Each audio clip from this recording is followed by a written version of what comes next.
Hi, and welcome. You're listening to the X22 Report. My name is Dave, and this is episode 1610B, and today's date is July 8th, 2018, and the title of the episode is The Deep State Mission, Confuse and Divide, Look Past the Propaganda.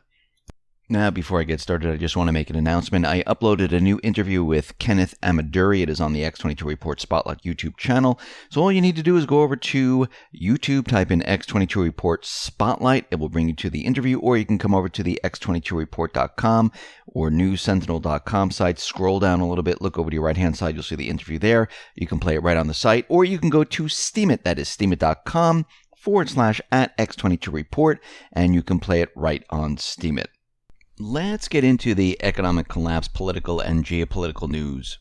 Now, as everything starts to ramp up and more information comes out in what really happened with FISA, with the FBI agent Peter Strzok and Lisa Page, with the Clinton email investigation, with everything that we see going on, especially with the IG report, the corporate media is going to continually push more and more propaganda to try to redirect the public away from all of this into something else. And as we move forward with the summit with Trump and Putin and the troop withdrawal from Syria, we're going to see a lot more propaganda come out from the mainstream media. And we're already starting to see a lot of this, and a lot of people are questioning it, saying, is this real? Is this fake? What's going on here? Well, think back in time when the corporate media, and we were reporting on this, when they were out there reporting that we're going after the Islamic State. This was under the Obama presidency, and it was going to take years and years and years because they're just too tough. We just can't get them. And every time we looked at it, we saw that the Islamic State was expanding in Syria. And we reported that, the U.S. forces, directed by Obama at the time because he was picking up the targets, they were allowing the Islamic State to expand throughout Syria. Now, of course, at that time, the corporate media would have said that was fake news because we were fighting against the Islamic State. But again, that's not what was happening. The corporate media was giving us the fake news. Today, we understand that, yes, the deep state intelligence agencies, McCain and the rest, they were helping the Islamic State, helping all these paid mercenary forces. And the truth is starting to come out. Actually, you see a little bit of it in the corporate media, because how do you get around that? It's very difficult to do. But you can see that the truth has started to come out in these areas. Now, again, the corporate media is not on board in telling the full truth, because remember, they're still controlled by the deep state. And they're going to use propaganda to try to shift the narrative, especially with what's happening with Strzok and Page and their emails. And we know that there's a whole new tranche of emails that have come out, and congressional investigators, they received this trove of new communications between Strzok and Page and with the FBI. And there's a lot of information in there which shows that, yes, they're the ones who are responsible for all of this. Now, Nunes, he is expanding Spygate and the probe into all these different aspects of what has been going on. Nunes referred 15 people connected to the Russian investigation to testify in an open setting. Many of those on the list are tied directly to Hillary Clinton, Fusion GPS, and the infamous Steele dossier. Now, the names on the list include Sidney Blumenthal, Fusion GPS founder, Glenn Simpson, and Thomas Catan, Perkins Coy, attorney Mark Elias, and former FBI agent Feinstein, staffer Daniel Jones, who is spearheading a $50 million Soros-funded effort to continue the Trump-Russia investigation with Fusion GPS and Steele. Altogether, Nunes has referred 42 people to Gowdy and Gutlat, highlighting that the individuals likely fall under the scope of their joint task force. Now, we understand that they're moving full steam ahead with the investigation, bringing all these different individuals in, questioning them, even subpoenaing a lot of these individuals.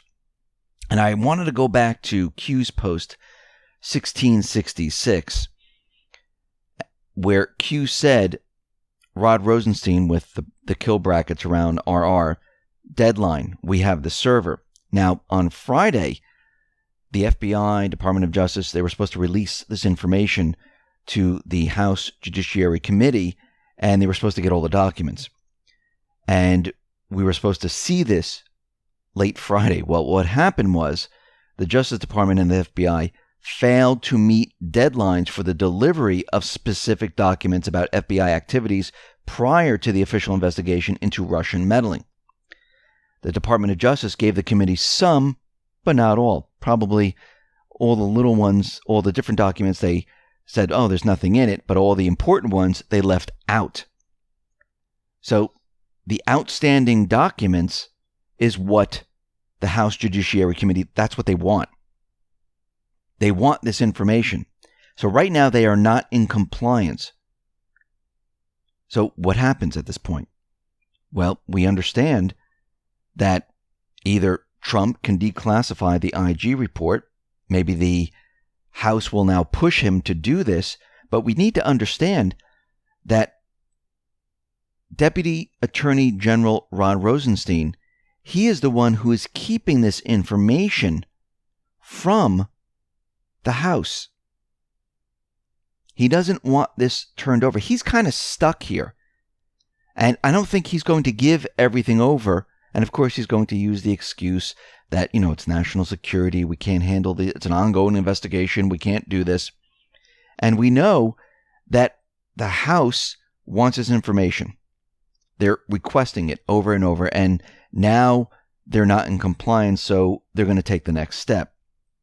We need to refer to Q Post 1643, where Q says the following. We are waiting for a reporter to ask the ultimate question. What are they waiting for? They can end this at any time simply by asking POTUS, right? We may have to force this one, which means declassify the IG report. And I think this is where we are headed right now. We're at the point where Trump doesn't want to just do it on his own. He wants a reporter. He wants the House. He wants someone to say, hey, why don't you just declassify this? Where then Trump can say, you know something? Yeah, let's declassify this. This is what the deep state is most afraid of. And this is what they're trying to avoid. They're hoping that he never does this. Because once that comes out, and hopefully with everything that Q is saying, there's a lot in there that will bring out the truth. And I think this is why Q has said that people are going to be angry. People are going to reject. People are going to be pissed off. Because once this does happen, it's game over, according to Q. And hopefully with what's in that IG report, there's so much in there that it's going to spin people's heads that knew nothing of this. And this is why they're going to reject it in the beginning. And then they're going to become angry, pissed off. And this is why the deep state, I believe, they have riots set up ready to go to distract from everything that's going on. Now, the IRS came out and they said that hundreds of thousands of U.S. citizens may have to scrap their holiday plans. And this is coming from the IRS. They're saying they're going to enforce a law allowing authorities to revoke and deny passports to those owing over $51,000 in unpaid taxes. There's about 362,000 people. That number is climbing. May fall under the scope of the 2015 law. Now, this is the Fixing America's Surface Transportation Act, FAST Act. Within this, which became law in December 2015, is a little section that allows the State Department and the IRS to refuse to issue passports to those with seriously delinquent debts that are defined in an unpaid, legally enforceable federal tax liability of more than $51,000, including interest and penalties. Now, the IRS came out, and an IRS representative said that the authorities, they haven't gone that far as of yet. What they're doing right now is they're denying applications for passports for those people who are delinquent. Now, we have to understand that this law was passed in 2015, signed by Obama. And when this was signed, this was to keep everyone in the United States, to make sure that they are paying their debt, because that's really what taxes are. You're paying the debt because The central bank loans the currency to the government with interest attached. Who's going to pay for all this interest? Well, the American people. And they knew there was going to be a certain point in time where you needed to keep everyone in the country, make sure that no one escapes, and either have them pay the debt or put them in jail. And I think this is what they were planning on. Remember, we are now slaves to the central bank. You might not see it right now, but when you get into trouble or something happens, you definitely see it. But if you're working your everyday job, you were brought up to think that, oh, you just pay taxes. But really think about it. You are working hard every single day, and you have to give a portion back to the central bank. That's really what you're doing. This way they keep you working. They keep you stuck in this system. So either 10%, 20%, 30% of what you're doing goes to the master. That's really what is happening right now. Let's move on here to Q Post 1664. Q went on to say, North Korea is not advancing their weapon program. Coordinated mainstream media hysteria designed to instill fear, change narrative. It's all fake news. We've been seeing coming out of the corporate media, the mainstream media, that everything went south with the meeting of Pompeo and the North Korean official saying that, oh, look, we're on the edge of a war. This is not going well. This whole deal might fall apart. And they're really pushing this. And North Korea is sticking to the promise. They are going to denuclearize. They are dismantling their missile engine test site. They destroyed some of their sites already. And Pompeo is saying that once this is all done, we need to fully verify all of it, that they are denuclearized. And then we take the sanctions off. But what is happening here is the corporate media is spinning this to make it seem like the whole deal is falling apart. Now, coming out of North Korea's news agency, KCNA, North Korea, in this publication says they still trust President Trump. And this statement was released by the North Korean Foreign Ministry. They went on to say that we still value the trust we have for President Trump. North Korean leader Kim Jong-un is reported to have written a letter for Trump, which was handed to Mike Pompeo. Because, again, the corporate media is not seeing everything that's happening behind the scenes. They're just taking whatever they see, spinning it, and making it seem like something is happening when it really isn't. Just like when the peace deal was happening behind closed doors, they were like, we're going to war. This is not going to work. The deal was already done. The summit was for the show, for the news agency, for the rest of the world. But the meat and potatoes of the deal was already made. So we see already that they're still pushing disinformation, and this is why Q says disinformation is real. This is why in Post 1664, it's a coordinated effort by the mainstream media to create hysteria designed to instill fear, change the narrative. And this is why Q is saying this is fake news, and this is all in caps. So we see that is falling apart. And think about it. Why all of a sudden would North Korea break the deal off? They already have other deals with South Korea, with China, with the U.S. Why would Kim Jong-un want to go back to where he was? He doesn't. He's dealing with all these different countries right now. There's going to be tourism coming into his country. Things are changing very, very rapidly. And guess what? The deep state doesn't want this to happen. This is why they're pushing propaganda. We see that the Syrian government and the rebels, they've reached a ceasefire deal. We see Syrian refugees, they've returned from Lebanon. More refugees are coming back into the country to all these different areas that have been liberated. We see the Syrian army, they've seized large cache of weapons on the Jordanian crossing.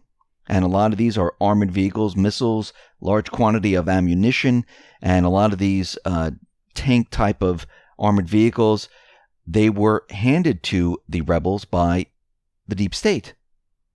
And once again, these vehicles are OT-64 Scott amphibious armored personnel carriers, which was made in Poland, and these were given to the rebels by the deep state. And what's happening here is that the Syrian army right now is controlling the whole entire southern portion of Syria. I mean, they're making huge gains by making deals, not by fighting, by making deals. And the moderate rebels, the paid mercenaries, they are just giving up. And they're just saying, here are our weapons. And it's happening all over the place. And this is why we can see there's going to come a point where Al-Tanf, the base there, the U.S. is just going to say, okay, it's time to leave. And I think this is coming very, very soon. The deep state is in a huge amount of trouble right now.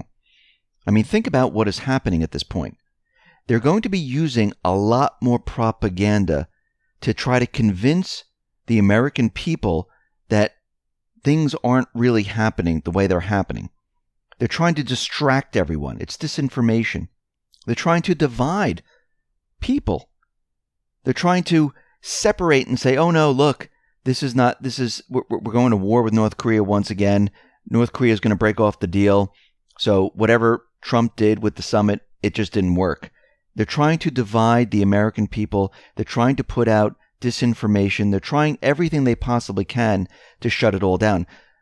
Leading up to the meeting with Trump and Putin, I'm sure, or during the meeting, I'm sure we're going to see a lot more disinformation, because this is what the mainstream media does with anonymous sources and everything else. And we can see at this point, they are stuck. This is all they have left, is to push emotion, to push fake stories, to push the idea that things aren't really happening the way they're happening. But they are.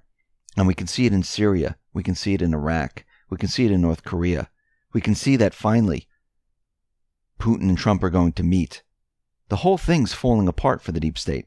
The next phase is to release the IG report, declassify it, and shut it all down. And you know what? It's time to do this. It's time for the American people, the world, to learn the truth. It's time to declassify it all. And you know what? Yes, people are going to be angry. Yes, the mainstream media is going to push riots. Yes, people are going to reject it. But once again, the truth, you really can't knock it down. The truth will stand up to all of it. And it's time to put the truth out there. It's time to show everyone what has been really going on here. And I think with Q, with what Q has been saying, where this has to be forced, I think it's time for Trump to declassify it all and just say, here's the truth. You want the truth? You want to see how fake the mainstream media is? You want to see what these individuals have done to America? Well, here it is. Here is everything. And you know what? People, yes, they'll be angry. Yes, they'll reject. But they'll come around. They'll do research. They'll realize, whoa, wait a minute. We've been lied to? And maybe we can unite. Maybe we can come together and point the finger at someplace else where it needs to be pointed. The deep state, the intelligence agencies, these individuals that have been trying to convince the American people that they are the holders of truth, that their truth is the real truth. Well, let's get the hard evidence out there. Let's get all of it out there and show that these people are actually liars and they haven't been telling the truth. Listen, everyone, thanks a lot for listening. Be well, be safe, and especially be prepared. Thanks a lot.